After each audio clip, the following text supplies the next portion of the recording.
Let's return to This Week in America. Here's your host, Ric Bratton.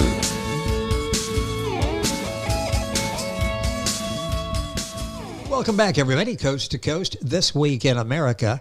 The book, It's Life, Jim, is a journey through a life of battling homosexuality, self-hatred, religious obsession, suicidal desperation, guilt, shame, loss, and into a world of unconditional love and acceptance. It's a spiritual journey that breaks through tradition and dogma to discover the depth of what it means to live loved. It's the spiritual journey of our guest on the program, Jim Marjoram, author of It's Life, Jim, and he joins us via Skype from New Zealand on This Week in America. Hi, Jim. Welcome to the program. It's great to have you with us. Hi, Rick. This is going to be an interesting conversation. So many important topics that you address in the book. Let's start off very basically, the inspiration for the book and what your thoughts as you were putting this together, because you're sharing your life in order to help other people. Talk about how this all came about.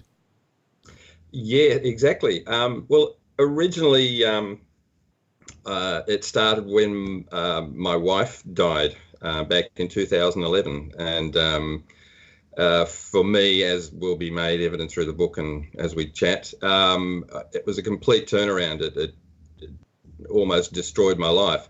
And in the process, I had to come out as a gay man and so on.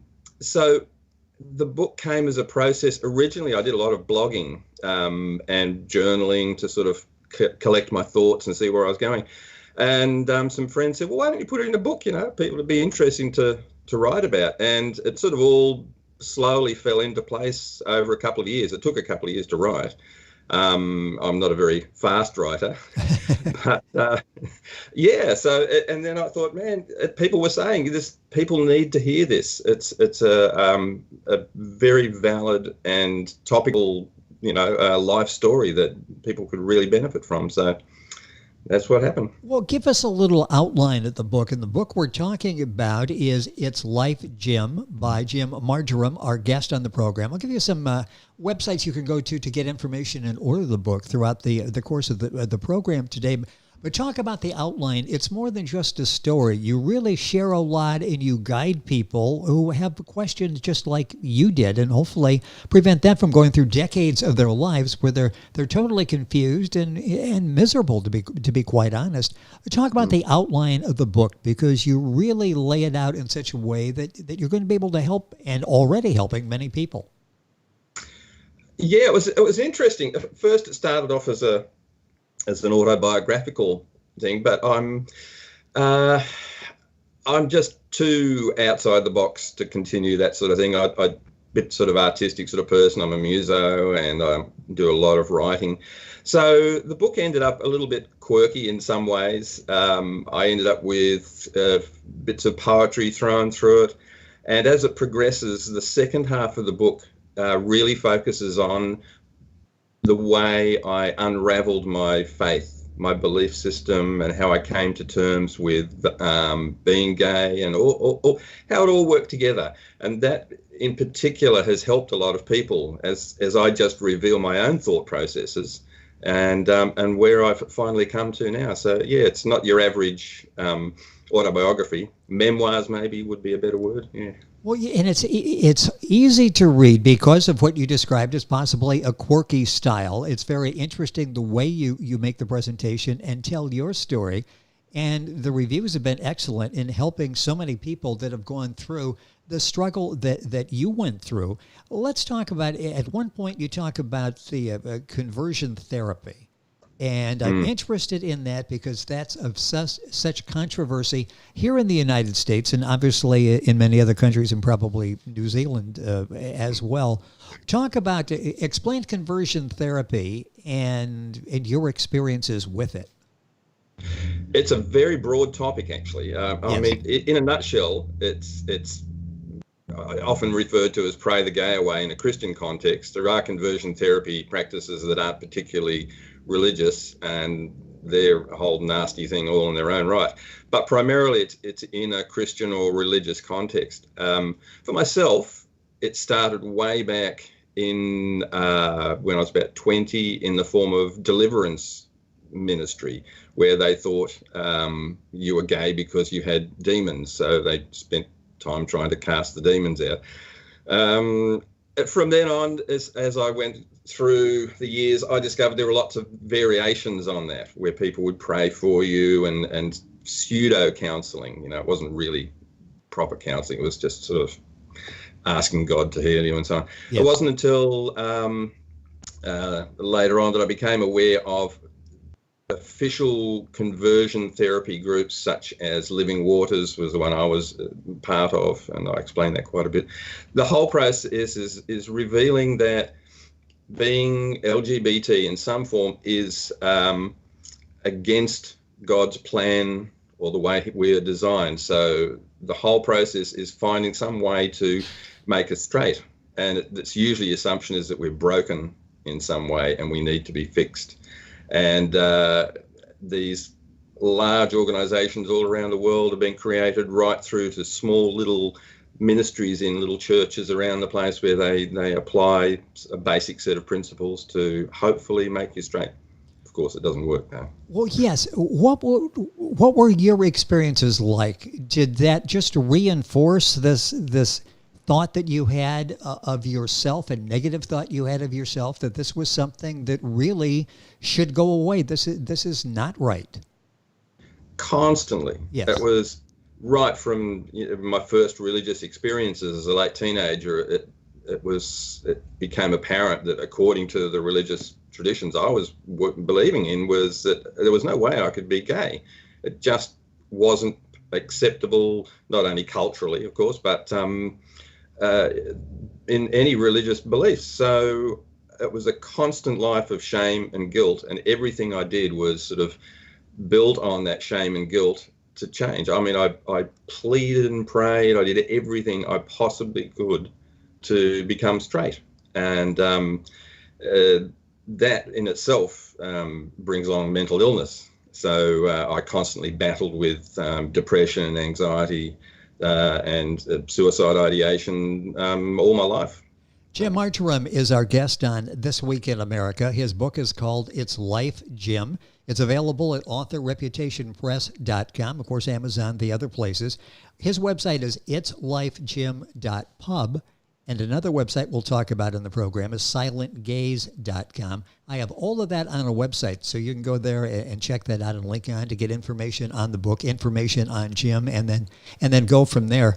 It's interesting, this battle that you were going through to find out and acknowledge who you really are on one side, religion on the other side. Why did you get so involved in religion, especially fundamentalism and many Pentecostal churches? Yeah, it was really interesting. I wasn't brought up particularly religious at all. My parents were just sort of nominal churchgoers, a couple of times a year. But I had a sort of a spiritual experience when I was 15, which it wasn't particularly religious, but it was, you get those sort of revelations of universal love or something like that. It was all a bit nebulous, but strangely it affected me. But I thought, this must be God, this must be Christian. So I just went to the local church and I embraced that as sort of a response to my own spiritual experience.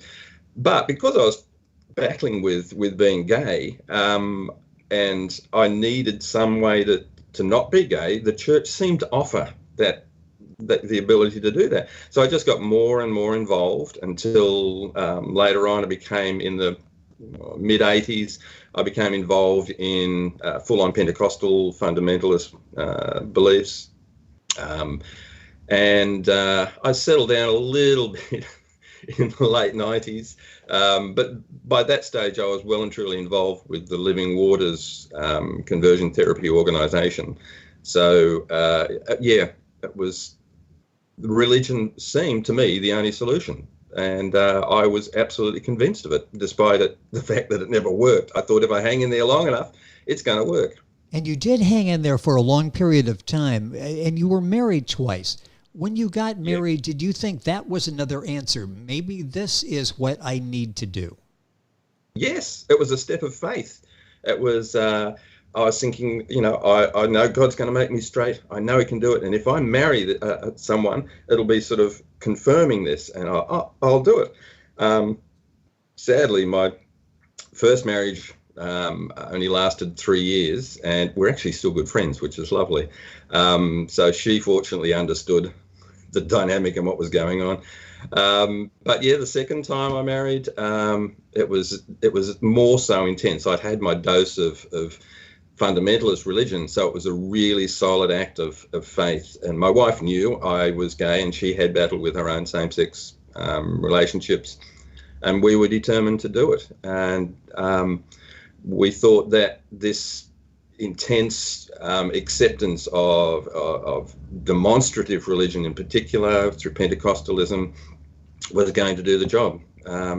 Sadly, my second wife passed away in 2011, and by that stage it was like, I can't do this. This is too much. It's been over 40 years now, and obviously nothing's going to change. And then I had a bit of a meltdown, and I've spent the next, whatever it is now, 9 years slowly unraveling and piecing together the mess and accepting the fact that this is who I am now. So yeah, what's interesting is what you're saying is it took a while, even when you realized I need to acknowledge who I am. What took you a while before you really came to terms with that and really felt comfortable? Is that what you're saying? Yeah. So it's not like all of a sudden you realize this and, okay, tomorrow I'm going to be a different person. I'm going to be who Jim really is. It doesn't work like that then, does it? Not at all. No. Even as I was nursing my wife, which was nearly 2 years, I was beginning to question really not my sexuality so much as my faith. And we both were in some ways, because we were thinking all our beliefs aren't altering anything about us, what's happening around us at the moment. My wife wasn't getting healed. Nothing about me was changing with my mental health or anything like that.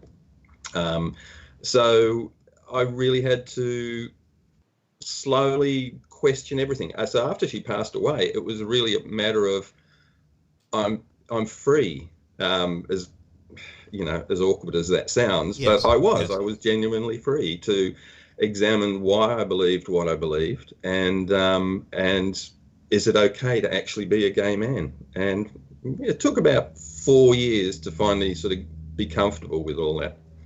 Jim Marjoram, our guest on the program. He's the author of the book, It's Life, Jim. Books available at authorreputationpress.com, Amazon, of course, as well. His website is itslifejim.pub. The other website for information is silentgaze.com. Let's talk about that for a second because that's so important. What do you do at silentgaze.com, and how has this been helping people?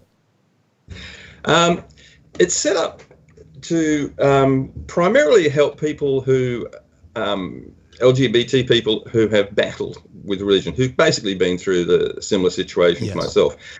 But there's a lot of LGBT Christian and religious sites that are very supportive, and that's fantastic. So a lot of people have maintained their faith and accepted who they are, and there are wonderful LGBT affirming churches and so on. But there's a lot of people who have gone beyond that, and they would never set foot in a church again. So I'm here to help. Through Silent Gaze, I present resources, support groups, where people are free to actually question everything. It doesn't matter what your religious backgrounds are. If you've been affected adversely in some way or even abused through your religious beliefs and churches and so on, it's a safe space where you can share that and find new hope and ways forward, and just a safe space to do that. Those are two words you don't usually hear together, religion and abuse. Talk about that, because that is something that you address, and you just mentioned doing that with Silent Gaze. Talk about that concept. Yes, it's a very controversial term in itself, because when you're in it, for example, when I was in Living Waters, I became a leader in Living Waters as well. So I was actually administering and working with helping make gay people straight. But part of that process is you're building shame and guilt in people. You're telling them that they're fundamentally broken when they're not. And that's a form of abuse. That's a very serious form of mental abuse. It's Yes. like you're saying, telling someone that something that's naturally a part of them is actually seriously wrong and not approved by God in any way. So that's a psychological abuse. There are forms of where it has involved some sort of physical abuse, but that's pretty rare now, where they used to put electrodes on you and all sorts of horrible things. But we're talking about psychological abuse here. And sometimes, especially when if it refers to demonic stuff, where they believe, you've got gay demons inside you, that is extremely abusive. And you ask any psychologist, mental health expert, to be told that you have demons living inside you is not a good look at all. So that's the foundation for the type of abuse that we're talking about. We'll talk about the link between that and mental health, especially for the LGBT group that you were talked about, because mental health issues thrown around a lot often, and it appears the mental health issue is when you keep telling people of the LGBT community that you're broken. If you hear that enough, that creates mental issues unto itself, doesn't it? Absolutely so. Absolutely.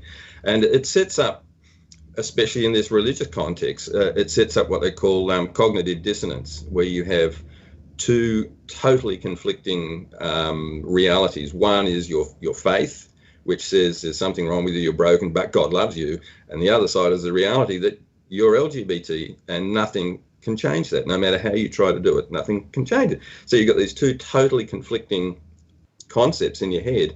And when we have cognitive dissonance, that then comes out in mental illnesses, usually like depression and anxiety. But in extreme cases, people can kill themselves over it because it's impossible to resolve the two conflicts. And sadly, the suicide rates amongst LGBT religious people is one of the highest demographics of anywhere, especially if you're trans people. I think it's about 40% of trans people in religious contexts have tried to kill themselves. Well, that's it's why just horrific. Yeah, such a tragedy, and your book is so important because of that. Jim Marjoram, our guest on the program, if you're looking that up, that's Marjoram.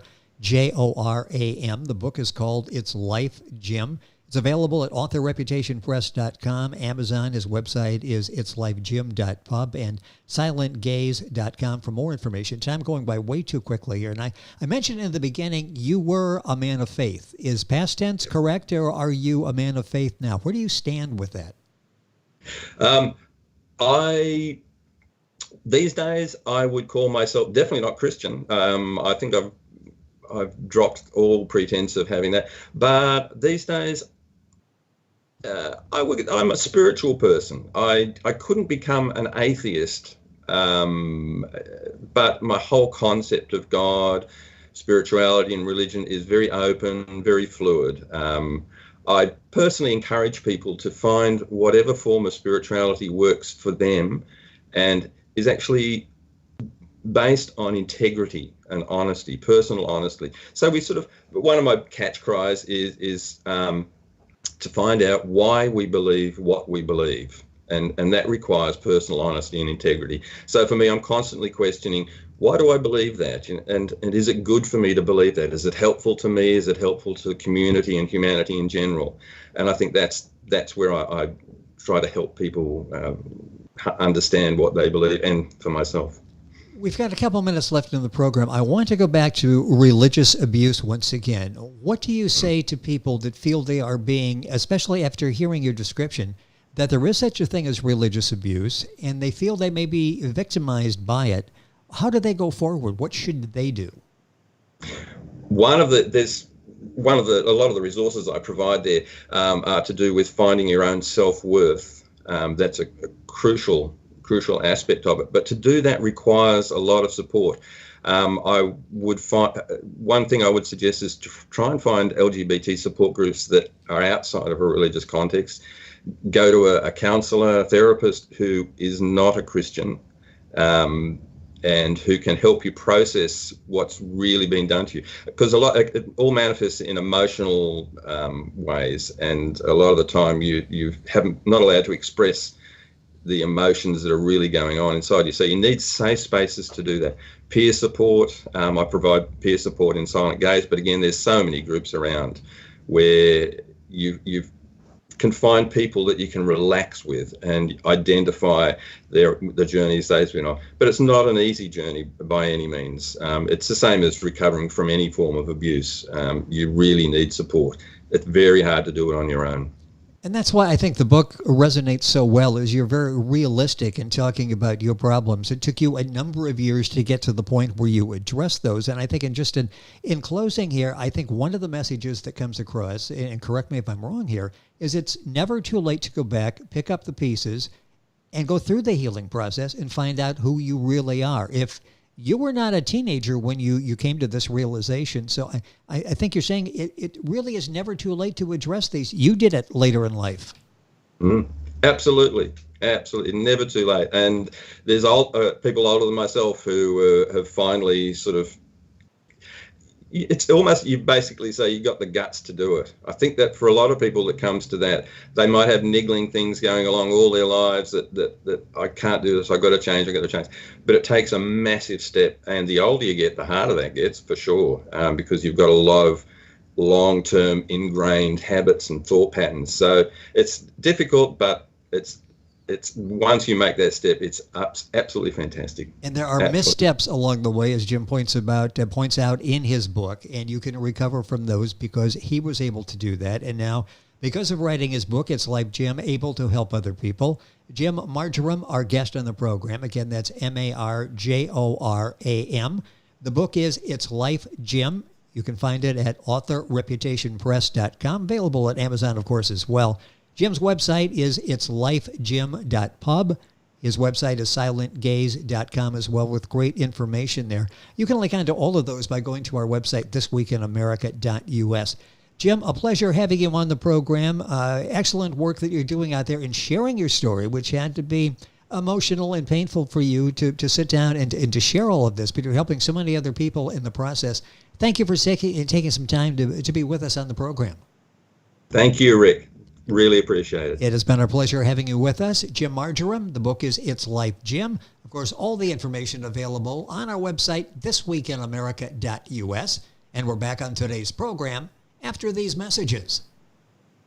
This Week in America is online. You can visit our website, thisweekinamerica.us. Scott Pinkerton, Associate Producer of This Week in America. Jay Anderson, Segment Producer. Ben Watson, Webmaster. Otto Bechet, Director of Engineering and TV Production. This Week in America produced and is a trademark of Blue Funk Broadcasting, LLC.